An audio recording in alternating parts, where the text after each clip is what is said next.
Arnaldo Otegi, egunon? Egunon, urte berrion. Urte berrion. Urte batez. Zer moduz hasi duzu urtea? Bueno, ongi, lehenengo elkarrizketa dut hau eta ETB-en eta Euskaraz Euskal Herrian. Ia hemendik orduan gorakoa zen. Galdera ez da originalegia, zerren urtea izango da 2025? Estatus politikoaren urtea uste dut izango dela. Nik aipatuko nituzke bi faktore politiko nolabait ere markatuko dutenak urte hau, uste dut, ez? Bata izango da Euskal Herriak bere osotasunean, zazpi lurralde kontuan hartuta gainera, bagaudela eztabaida batean, gure estatus politikoaren inguruan, gure autogobernuaren inguruan, gure nazio izaeraren inguruan, ez da bakarrik gertatzen Araba, Gipuzkoa eta Bizkaian, Nafarroa garaian ere gertatuko da, eta baita ere, Ipar Euskal Herrian, Lapurdi Basen Nafarroa eta Siberuan ere, orain dela aste batzuk, Euskal Herria baik aurkeztu zuen autonomia estatutuaren proposamena, beraz, badaukagu eztabaida bat nazionala dela eta oso logikoa dena. Ez bakarrik alor nazionaletik, baizik eta, herri ikuspegitik ere bai, Euskal Herriak zer tresna behar dituen egungo erronkei aurre egiteko. Eta uste dut Euskal Herriari dagokionez, agian ez da izango gai zentral bat, baina guretzat importantzia badu. 50 urte beteko dira Franco hiltzela, ez frankismoa, eta 50 urte beteko dira besteak beste azken fusilamenduen txikita eta girenak eta 3 frapeko militantenak, ez? Orduan, uste dut orain transizioaren eredua nunbait zalantzan dagoen honetan, importante izango dela hori ere politikoki.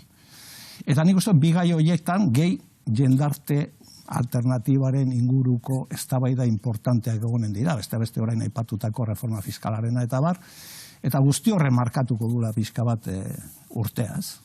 Arritu egin dit, horren borobide esan izena, estatus berriaren urtea izango dela 2025? Bai, porque nik uste dut herri honetan, kasu honetan zati honetan, ez? Zenbat urte daramagu hauetaz hitz egiten. Nik jabakat adin bat, eta beti bizitza osoan naramat honetaz hitz egiten, eta zeintzu dira hitz egiten dugun, eta eztabaidatzen dugun gaiak, beti dira berdinak, ez? Gure nazio izaera, gure alkitzeko eskubidea, gure kompetentzia, gure blindajeak, eta bat, uste dut, momentu honetan eta termino politikoetan, bada gobernu bat estaduan, nun aukera eman dezake gai hauetaz hitz egiteko. Porque horren trukean egon daiteken alternatiba, ez da alternatiba hobe bat nazio ikuspuntu batetik urratsak emateko, ez? Eta uste dut badagola gauza bat momentu honetan importantea dela, eta da, uste dut bai PNV-ek eta bai guk oso garbi daukagula momentua hau dela, zentzu horretan. Hau da, badago gobernu bat estaduan eta orain da momentua nunbait hori profitatzeko urratsak emateko, ez? Eztabaida horrek edo nola ere abia puntua Eusko Legebiltzarrean izango luke. Pasaren astean Radio Euskadin Mertxe Aizpuruak aitortzen zuen, autogobernu urrats bat gehiago emateko, berak bintzat egungo testu ingurua kontuan hartuta ikusten zuela, oinarrizkoa baldin bada ere akordio batera heltzeko hiru alderdirekin. Euskal Herria Bildu gehituko litzateke, EAJ eta alderdi sozialistari egungo gobernu osatzen duten bi alderdien gana. Bai, desiragarria hori izango zen, ez? Eta baitare PSN-erekin, baina nik uste dut guk hiru probintzien kasuan, hiru herrialdeen kasuan kontuan hartu behar dugula zein den errealitatea, ez? Eta realitatea da, hiru probintzia hauetako parlamentuan, gehiengo buru jabetzaren aldeko gehiengoa erabatekoa da. Eske hiru probintzia hauetan udaletatik 100% defendatzen dute gehiengoz gu nazio bat garela erabakitze eskubidearekin. Eske batzar orokorrak hori esplizituki esan dute. Eske gehiengo sindikala herri honetan independentista da. Orduan, guk ez dugu esaten horrek eramaten dula akordio zehatz batetara, baina esaten dula, kontxo, baina kontuan hartu beharko da, zenbat aldiz hitz egin digu hemen, zenbat diskurso egin dira hemen demokraziaren inguruan. Demokratikoki herri honek hiru probintzia hau eta zati honetan ematen du emaitza bat. Eta esaten duguna da, abertzalen artean, kasu batzutan ezberdintasuna ditugu, adibidez, alor sozialean, baina alor nazionalean, kontxo, suma zeroan ez ginateke egon behar. Minimo batzuk errespetatu behar dira.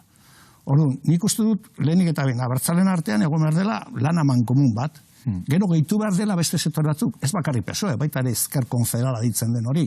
Baina oinarrian, errespetatu behar da jendeak bozkatzen duna eta jendearen desio oso nabarmena delako. Gero ze formulekin ikusiko dugu. baina formula edo oinarrizko akordio horretatik behintzat, eneko Anduezak eroen ponentzia politiko aurkeztu zutenean, argi utzi zuen, erabakitze eskubideaz behintzat, ez dutela gehiagitze egin nahi. Bueno, eske, dakaten arazoa da, hemen politikagintza konbentzionalean, esaten da, abertzaleak erabakitze eskubidea, autodeterminazioen eskubideen aldekoa dira, eta erabakitze eskubidea defendatzen dute, eta gu horren aurka gaude, ez da egia. Beraie defendatzen dute Espainiak erabaki behar dula, hainbat gauza Euskaldunen partetik. Hemen erabakitze eskubideen aldekoa dena gera. Problema da nork erabakitzen dut. Eta guk esaten duguna da, haizu, hiru probintziaren kasuan, jendeak, nabarmen, eskatzen duna da, hemen erabakitzea. Zer erabaki dena? Politika publikoak, harremanak, eta... Orduan, uste dut, mundu guztiak kontziente izan beharko zela, halako urrats bat ematekotan, hori kontuan hartu behar dela, ez? Eta badago gauza bat, nik uste dut, haman komunian, abertzalen artean garbi oki beharko genuken, ez? Orain hitz egiten ari gara, 40 urte beranduago, kompetentziak etortzen ari direla, eta bat. Baina 40 urte horretan, desgaste izugarri izan du da, aldatu dute bere garaian itaundutakoa, ez dago blindajerik, gure eskubidea flotanteak dira, hemen juge batek erabakitzen duzuk euskeraz egin dezakezun eroez administrazio batean, hori da dagoena. Orduan, hori aldatu behar da. Hori aldatzeko guretzat harreman eredu aldatu behar da. Harremanik egon da, ezagutzen ez dugunik, akordio hori osatuko luketen hiru alderdien artean aurrera pausoak emateko, ze hori ondori estatu genuen, Aizpuruak nahiko borobile esan zuenean, oinarrizko akordio baterako bintzat aukera ikusten zuela. Bai, baina gauza bada esatea, kontuan hartuta, momentu honetan, zer egoera dagoen estaduan, zer gobernu mota dagoen estaduan, zeinen beharra duen gobernu horrek estaduan, eta hemen egon daiteken impresioa dela, momentu hau dela termino historikoetan eta kojuntura momentu honetan dela momentu urratsa emateko, nik uste dut egon daitekela alako asmo bat, ez? Eta alako aipamen bat. Gero hori landu egin behar da. Nik ere uste dut posible izan beharko litzatekela akorde hori. Uste dut herri honek merezi dula. Baita ere uste dut abertzalen artean zoru amankomun bat egon behar dela. Osea, abertzaletasuna ezin daiteke egon suma zeroan alako garai historiko batean, ez bakarrik gai honetan. Orduan, ingrediente guzti horiek sartuta, baikorrak izan gaitezke, ez dakit, nik ere ez ditut espektatiba izugarriak sortu nahi. Uste dut momentua aprobetsatu behar dela. Eta herri honek momentua aprobetsatu behar dela. Eta horrek esan nahi du... Zer, oinarrizko akordio bat ez hitz egiten dugunean, zuentzat zer egun beharko luke gutxienez jasota, hiru sinadura eramateko dokumentu horrek. Hasi gaitezen mundu guztiak errespetatuz Euskal Herria nazio badela. 7 lurraldez osatutakoa. Hasi gaitezen errespetatzen nazio hau. Hasi gaitezen aldatzen eredu, harreman eredua. Eta beraz, gu nazio bat balin bagera estaduarekin harremana nazio batetik estadu batekiko daukagun harremana da, ez autonomia batetik estaduarekin. Hasi gaitezen esaten dauzkagun arazo garai erronkei aurre egiteko ze botere politiko behar dugun, hasi gaitezen esaten eta botere politiko hau gurea da, eta beraz ez dago injerentziarik, blindatu behar da, eta hasi dezagun baitaren mintzatzen, ze formula bilatzen dugun erabakitze eskubidearen inguruan. Eta nik uste horiek direla ingredienteak, ez? Zaila da, bai, baina herri honek behar duna ere bai. Orduan, gu prestutasun guztia daukagu, uste dugulako garai erronkak haia handiak izanak, eta, orain arte mantendutako harreman ereduak eman duena ikusita, herri honek behar duela beste harreman eredu bat, berdintasunean eta bilateraltasunean plantatuta. Eta hori hasten da, errekonozitu gu nazio bat garelako. Badaukagu etengabe sensazioa Pedro Sánchezen aukera lehi hori, ala deskribatzen dugulako, testu ingurua bera, tarteka itxi egiten dela, ondoren berriz zabaltzen dela. Zein pututan dagoela uste duzu, ze sensazio permanente hori baita ere, hauteskundeak edo zein unetan izan daitezkela, hori entzuten dugulako alde batetik eta bestetik? Alde batetik esango nuke, garai erronkei buruz hitz egin dugu orain artez, baina nik uste dut badela gauza bat ere kontuan hartu beharrekoa. Osea, garai historiko hau desegonkortasunaren garaia da. Osea, mundua desegonkor dago, eta desegonkortasuna izango da faktore struktural bat. Osea, gauzak aldatzen dira arrapaladan, azkar, azken adibidea bat jartzeagatik, nork espero zuen Siriarena. apenas aste batzutan erortzea regimen bat. Bueno, pues mundua mundu honetan horrela dago, desegonkor. Zein da arazoa Espainiar estaduan dagoen gobernuan? Pues desegonkorra dela. Guk saiatu gera planteatzen, karo, askotan mintzatzen da investidura bloke batetaz, baina ez da existitzen, benetan. Zenen investidura bloke batek eukibarko luke, eta gu horregatik esaten dugu askotan politikan arruntetik aldentzen garela, eukibarko genuke akordio, gutxieneko akordio bat, guztien artean. Gero ez dira akordioak egongo energetikari zerga jarri bazaizkion ero, ez bakoitzak duelako bere eredu soziala. Baina minimo batzuen, hori ez da gertatzen. Hori ez bada gertatzen, alderdi bakoitzak jokatzen du bere interesen arabera. Eta batzu jokatzen dute estrategia negoziatzaile batekin, publikoan ez dakiz ere egiten, beste batzu. Uste dut, eta hau igual ez da osoikoa esatea, edo rekonozitzea. Esaten da, Euskal Herria Bildu fiablea da. Bai, gu fiablea gara, guk esaten dugu nahi dugu gobernu hau mantentzea, eta uste dugu arrazonableki eginda azterketa bat, eta zentzu horretan, bueno, guk ez dakagu inongo interesik nolabait ere desestabilizatzeko. Uste du PNV-ek ere zentzu horretan nahiko arduratsu jokatzen ari dela. Bueno, guk hori PNV-etaz esaten dugu, segurazki beraia guretaz ez dute segura esan. Baina egia da, momentu honetan gobernu horrek dituen baliabidetik ikusita, pues euskalduna garela nolabait ere mantentzen duguna hori, ez? Bueno, zein da arazoa? Pues beste batzuk jokatzen ari dira beste gauza batzuetara. Eta horrek zer ekartzen du, desegonkortasun ikaragarria. Galdera da, gobernu hau kenduta, datorren gobernua, hobea izango da gure herriarentzat, langilegoarentzat, ez. Orduan, batzuk horri malmenorismoa deitzen diote. Eta zein da malmenorismoaren alternatiba? Malmaiorismoa? Guk ez dugu horretan sinisten, guk uste dugu hau aprobetxatu egin behar dela. Eta zentzu horretan, nik uste dut euskaldunen partetik bederen, PNV eta HDren partetik, badagola jarrera, bueno, arduratsu bat, ez? Ezakitzu zenean, Aitor Estebanik gaurko izan Euskal Irratian galdera hori luzatu diotenia, arduratsu ari ote den Euskal Herria Bildu egonkortasuna, edo egonkortasun horren arira, bai gogoratu arazi dio Euskal Herria Bilduri, bueno, blagoa izitara zentzu batean, zaudutako energia enpresen gaineko ezoiko karga hori kontzertu bidez Euskal Okasune kudeatzea, dagoeneko eaiotak lehendik ere adostu azuela, eta etzela errespetatu. Ia beste moduren batera, nik luzatu nahi zuadera, ia beste moduren batera kudeatu den hori, edo beste motateko hitza egon den hortartea. Gu badakago akordio bat. Pixkat gogoratuko nuke bere garaian Aitor Estebanek ohitura zuela esateko EH Bildurekin egiten ziren akordio guztiak ez zirela betetzen. Bueno, orain esaten du bere atzela bete, beraz, bueno, guk uste dugu eztabaida ez dela hori. Eztabaida da, hemen guk plantamendu bat egiten dugu. Eta da, energetikak eta banketxeak sekulako irabaziak dituzte. Ikaragarriak. Guk zerga hori mantentzaren aldekoa gera. Beste batzuk horren kontra daude. Akordio hori jungo da, azkenean bozkatuko da.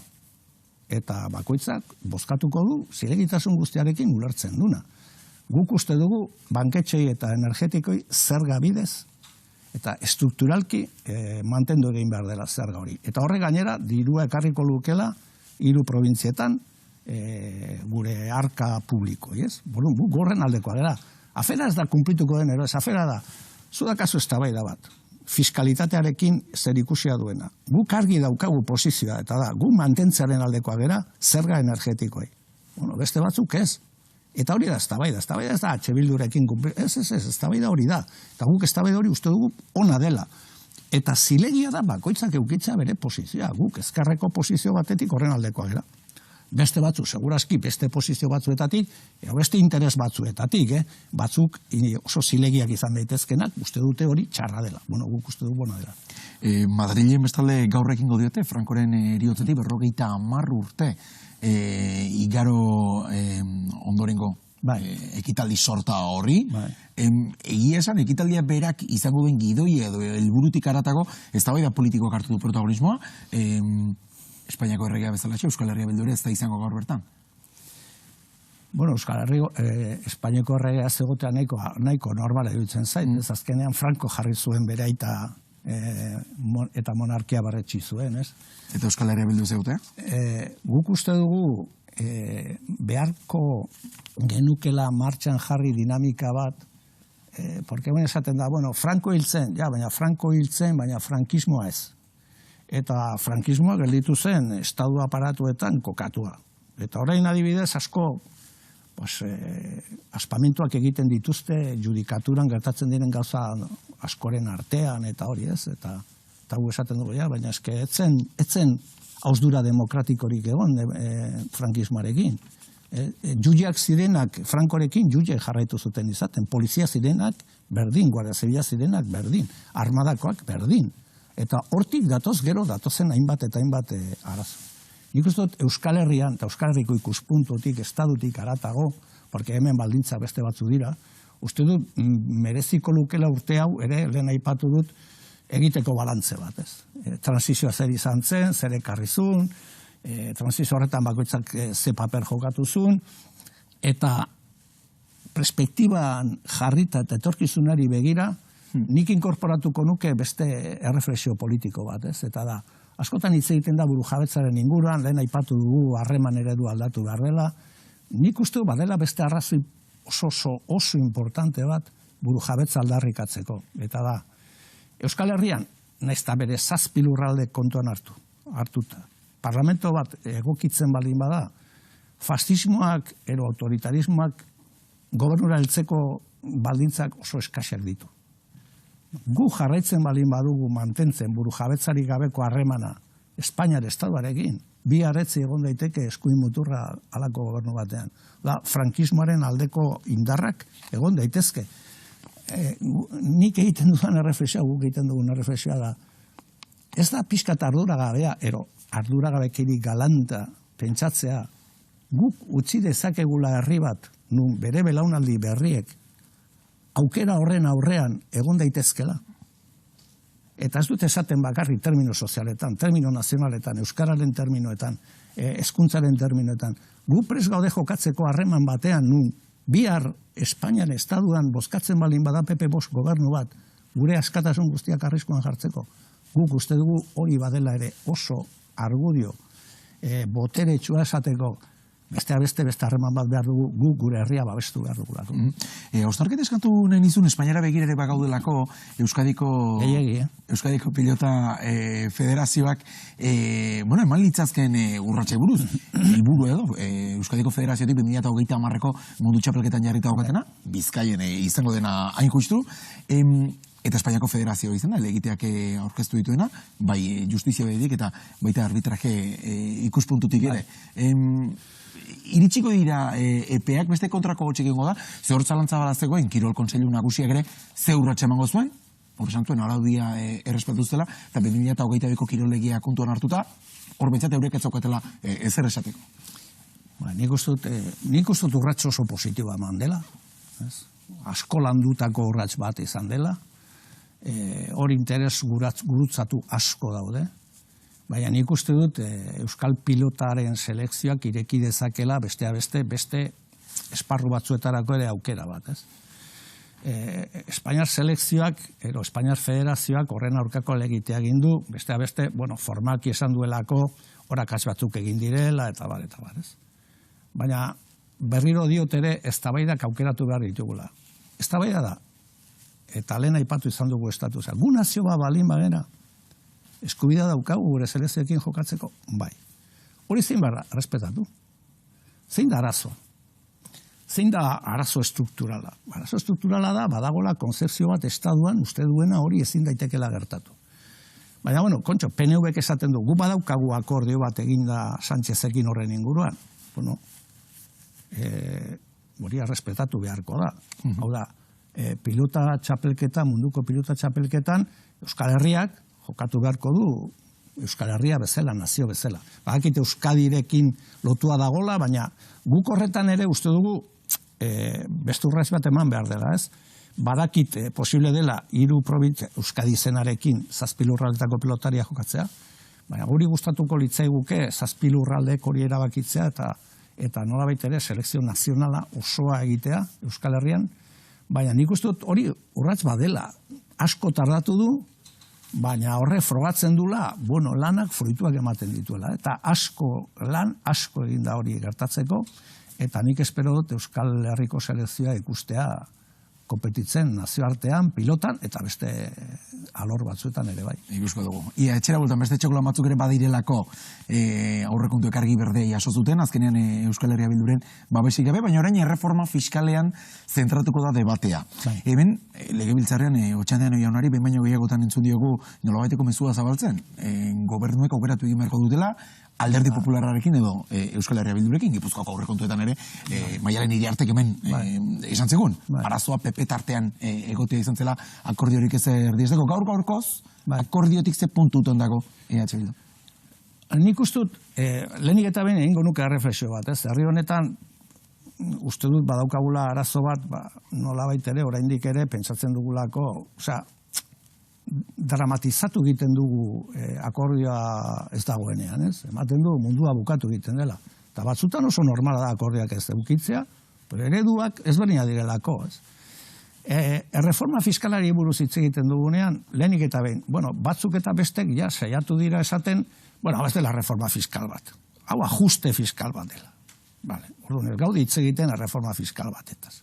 Eta guk uste dugu, herri honen zati honetan ere, erreforma fiskal bat behar dela. Bigarren, zein da reforma fiskal baten edo fiskalitatearen helburua? Helburua da, dirua jasotzea, beste beste, zerbitzu publikoak bermatzeko, eta aberastasuna berbanatzeko. Zein izan du da, gero gontzen beste eztabaida bat, hori egiten da herrialdez herrialde, hau, bakoitzak herrialde du, eta bakoitzak horrek ekartzen ditu gauza harrigarriak, hau da, politika fiskal ezberdinak herrialde bakoitzan, gu horrekin ez gaude ados. Esaten zen, baina hau ezin dezakezute ekarri Gasteizko parlamentura, porque hau diputazioi dagokio. Baina gero, bereik egin zuten pakto bat PNV-PSOEren artean, bai? Ezan pakto bat egin Gipuzkoako Aldundian, ero bestean. Alderdien arteko pakto bat egon zen. Dakiguna, itun horretaz da, kenkariz betetako planteamentu badela, beraz, sosa gutxiago jasoko da. Badakigu, fiskal konseiluak, o konsejo fiskalak, euskal konsejo fiskalak, egindako prebizioak gure ustez, nahiko osatuak direla, pasaren urtean ez ziren bete. Ez ziren bete, egindakoak orendala 2 urte. Dena ematen du aditzera, ekonomia mailan, Alemania dagoen bezala eta bar, badaudela odei beltz batzuk hor, mugan, eta ez dakigu nola evoluzionatuko duten. Horren hemen daukagu, makillaje fiskal bat, diru gutxiago ekarriko dituena administrazio publikoari, bai? Eta bigarrenik, badaukagu prebizio bat fiskal mailan egindakoa, nun pentsatzen du, diru gehiago aterako dugula. Aurten hori ez da kumplitu. Eta ematen du, datorren urtean ikusiko kumplitzen den ero ez. Afera da, guk horretan planteatzen balin bada eztabaida, oso urruti egongo gera. Guk uste dugulako benetako reforma fiskal bat behar dela. Eta benetako reforma fiskal bat behar da, nahi balin baditugu, zerbitzu publikoa sustengatu, eta aberastasuna banatu, ez? Horrek esan nahi du, adibidez, sozietate zergaren inguruan hitz egin behar dela, patrimonioaren inguruan hitz egin behar dela, aberastasunan inguruan atxe behar dela, eta bar, ikusiko dugu zer ematen du. Argitzeko apur bat, egile hona iaztuek ere negoziazioan, puntu honetan non zaudeten, edo non nahi duzuen bintzat gauzatu negoziazio hori. Zor bintzat, gobernua osatzen duten, 3 foru gobernuak osatzen duten, EAJ eta PSrekin, batzatozte harmonizatua behar duela izan. 3 lurraldeetan bintzat, aplikatu beharreko zerga berrikuspena edo erreforma fiskala edo izan beharko luke. Problema da, momentu honetan egiten den planteamendua, eta hori, horrela esan zaigu, eta hau ez da erreforma fiskal bat. Hau da retoke fiskal bat. Gu uste dugu retoke fiskal batekin oso zaila dela, eta gainera, diru sarreren prebizioak gutxiago baldin bada, eta gainera, Euskal Fiskal Kontseiluak egindako prebizioa guk uste dugu ere gehiegi baikorra izan daitekela ikusita ekonomia nola dagoen Europan, datorren urtean diru gutxiagorekin nola bermatuko ditugu zerbitzu publikoak eta aberastasunaren bermanaketa. Hori da galdera. Orduan, bakoitzak defendatuko du bere posizioa. Gurea da, reforma fiskal bat sakontasunean egin behar da. Sakontasunean egin behar da. herri honek behar ditulako rekurso finantzieroak sustengatzeko zerbitzu publikoak eta berbanatzeko aberastasuna. Bueno, hori ez bada horrela, bueno, badaude beste sozio batzuk, segurazki, adostasun gehiagorekin horren aldeko apustu egingo dutela, PP-ren kasuan. Ez da ezer gertatzen. Osea, ez dago adostasunik horretan. Herri hau, uste dut, ohitu behar dela ere bai, bueno, indar abertzaleen artean adibidez, edo ezkerreko indarren artean, bueno, batzutan kolaboratzeko dugu, eta batzutan lehiatuko gera, ez? Badaukagulako posizio ezberdinak. Azte honetan, itzordua Bilbon, sare kantolatutako mobilizazio jendetsua izango delako, azken urduotan ikusi dugu gainera, bueno, nahiko anitza izango dela, ordezkaritza zabala izango delako, pankarta horren atzean. Areta anitzakoa, uste duzu izan beharko lukeela, ordezkaritza hori zabaltzeak ere elkar bizitza osotik gertuago gaudela dirazeneko lukelako? Bueno, ni beti aldeko izango nintzen aliketa nitzen izaten. Gero, badira beste faktore batzuk kasu batetan o bestetan, bueno, zaildu egiten dutena horregotea, ez? Eta logikoa da. Badira, gobernu alderdiak, adibidez, zailtasun gehiago dituzte horregotekoa. Baina uste dut, osaketan, jendearen osaketan, hor mota guztitako jendea ongo dela, ez? Eta uste dut, sareri dagokio, baina gu nola interpretatzen dugun hori, ez? Guk gure ponentzia politikoan kongresuari begira gauza bat esan dugu elkarbizitzaren inguruan, ez? Esan dugu, elkarbizitzak ere eskatzen du politika penitenziario arrunta aplikatuz, preso guztiak eta refusiatuak eta deportatuak bueltatzea etxera, ez? Gu pasatu dugu urte desente errelatuaren borroka batean, ez? Guk erabaki dugulako hori, baizik eta beste batzuk horretan daudelako, ez? Eta egin dugu eztabaida hori iraganari begira. Nik ez dut esaten ez dela egin behar, Baina, egin dugun proposamena da, zergaitik ez dugu hau birpentsatzen eta etorkizunari begira egiten dugu eztabaida. Eta hau potentzialki erabiltzen dugu gure alsteko elkarbizitza, nolabait ere gehiago sakontzeko eta sendotzeko. Eta presoen kaleratzea, nire ustez, perspektiba horretan jarri behar da. Hau da, presoek mantentzea legedia zarrun batekin barruan, kartzelan, ez du elkarbizitza sustatzen. Ateratzea legedia aplikatuz eta ikustea herri hau presori gabe egotea, eta gure ustez hori da bidea.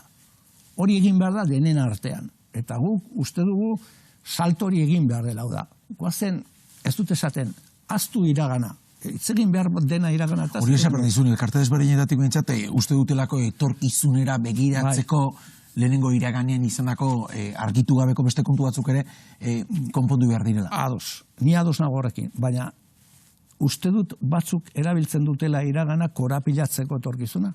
Eta hori, niri ez zait normala iruditzen, ez zait oso eraginkorra iruditzen. Hau da, jendeak 25, 26, 27 urte pasatzen ditu gartzelan. Ez da inun gertatzen hori. Eta orduan, jendea legedia arrunta aplikatuz, kalean egon beharko luke. Eta kalean egon behar dira. Eta etorri behar dira etxera. Eta orduan, hori beti izango da mingarria batzurentzat. Ados, baina nola konzibitzen dugu etorkizuna, zenbat urte gehiago, esaten dut, elkarbizitzaren aldeko apustu egiten balin badugu, bazen beste etorkizun bateri begira, hausnarketa hori egitera, egin behar diren gauzak eginez, onartu behar dena, baina entendituz eta ulertuz, elkarbizitza merezi dula ere Euskal Herria presorik gabe, refusiaturik gabe eta deportaturik gabe egotea. Amaitu horretik, EH Bilduko kongresuari buruz ere galdetu nahi dizut, inork zalantzarik izan ote dezaken edo ez, Arnaldo Otegi jarraituko duen koordinatzaile nagusi izaten? Bueno, jendea boskatzen bago. Bueno, baina horretan zaude, ez da?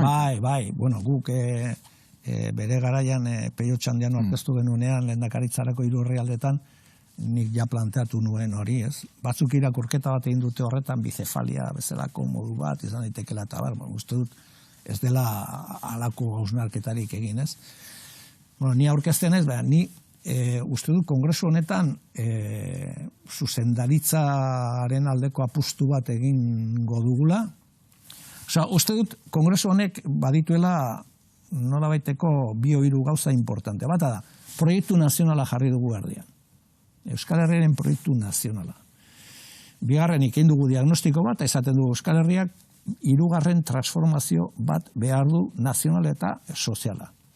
Eta gero, bueno, esaten duguna da, kongresu honetan belaunaldi berri bat ja badagoena Euskal Herria Bildun, oraindik nabarmenago hartuko ditu ardurak zuzendaritzan. Zuzendaritza horretan emakume gehiago egongo dira, zuzendaritza horretan gazte zuzendaritza bat izango da, gazteagoa, esan nahi dut.